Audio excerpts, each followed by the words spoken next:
Hope everybody is doing great. In the previous session, we discussed about what is an essay and why is it important for us to know and learn how to write academically good essays. We discussed that it is a non-fictional piece of writing that represents some specific ideas, gives arguments, solves problems, shares experiences. Today we'll discuss about the types of an essays, narrative essays. As we all know, in narration, we tell a story. So, narrative essays are personal types of essay. It's a personal type of essays in which you provide ideas about yourselves, your likes, your dislikes, your experiences, your knowledge, you talked about the world as you view it. So, it's a more like I gave you the example that we start writing about ourselves in the very first grade. Myself, I told you that we start writing from the beginning of school life. Myself is the example of narrative essays. Then you have the happiest day of my life, the saddest day of my life, the memorable trip, the objectives of my life.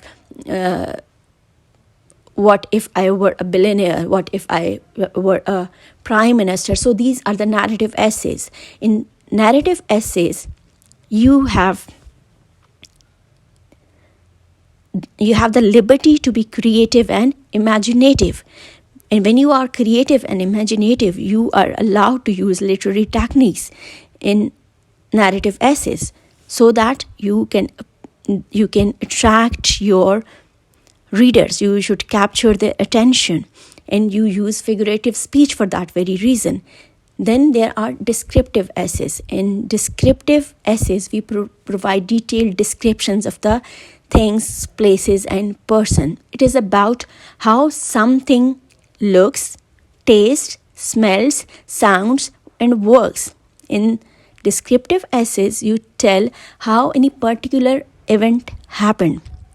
So you narrate the stories. That's the reason they are similar to narrative essays, and they are sometimes referred as both narrative and descriptive essays are considered in the same category. The reason is that they share some similarities.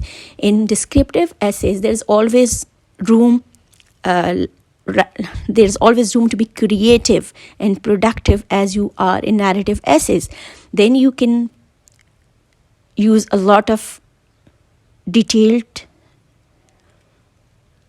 imagery, emotions, so that you can attract your audience. You use verbs, techniques, descriptive adjectives, so that whatever you are saying, you can support your point of view.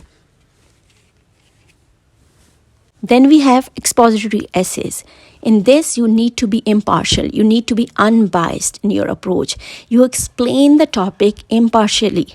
In such essays, the learners are supposed to be assessed based on their knowledge, comprehension of any topic. The examination essays which are assigned to the learners are basically the assessment. In these assessments, we want our learners to provide us detailed essays so that we can assess their knowledge and understanding of that particular topic. Then in such essays, we avoid emotive or opinion-based expressions, because this is not about your personal ideas. It's about factual information. Then we have compare and contrast essays. They're very common in our academic context. You know what is compare and contrast. We find similarities and we find differences. So compare and contrast essays are about finding the similarities between people, things, concepts, ideas, and places. In such essays, you are focusing on facts as well. You are not adding something because you feel like that. No, it's how you find something and how you talk about it.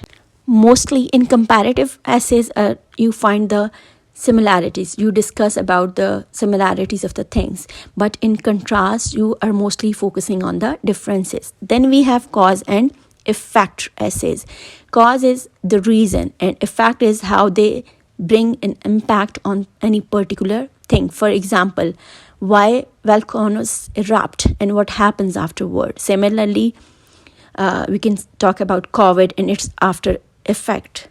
So to say, we can say that cause and effect essays discuss the reasons why something has happened and what happens afterward that particular event or any specific event circumstances happen. Then we have argumentative essays. The objective of such essay is to convince someone, to make someone believe in your point of view. They are fact-based essays, and you are not relying on your emotions. Rather, you are relying on reasoning, analysis, and they are research-based. You have collected the data to support your point of view. In argumentative essays, you should have a clear stance. You should be clear, either you are agreeing with something or you are disagreeing with something. You have to clearly take a stance aside that this is the area I have to favor someone and this is the area I have to disagree with someone. So you have to have a clear idea what you are going to support in your essay. Should not be confused.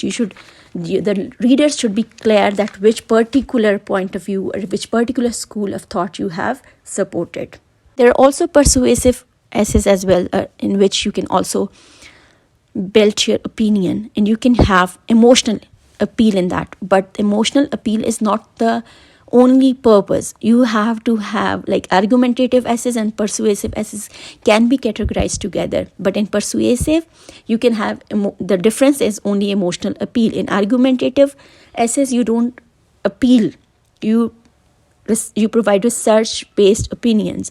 But here in persuasive essays, the purpose is to convince your reader to agree with you or to believe in your point of view. So you have to provide them facts, but also you have to have an emotional appeal so that your readers should develop the same opinion.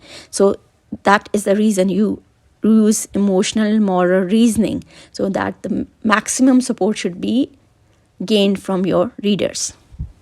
Then there are critical essays. They're very common in literature, in humanity courses, and mostly you have to provide the in-depth analysis of something.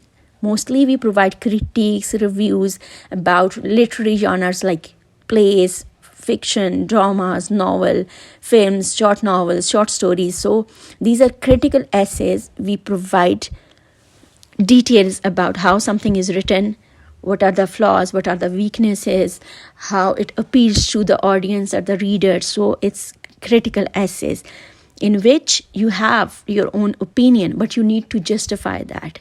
They are your personal opinion-based essays. You're allowed to talk about but you have to support your point of view by providing substantial examples from the text or from the films or watch videos. Thank you so much.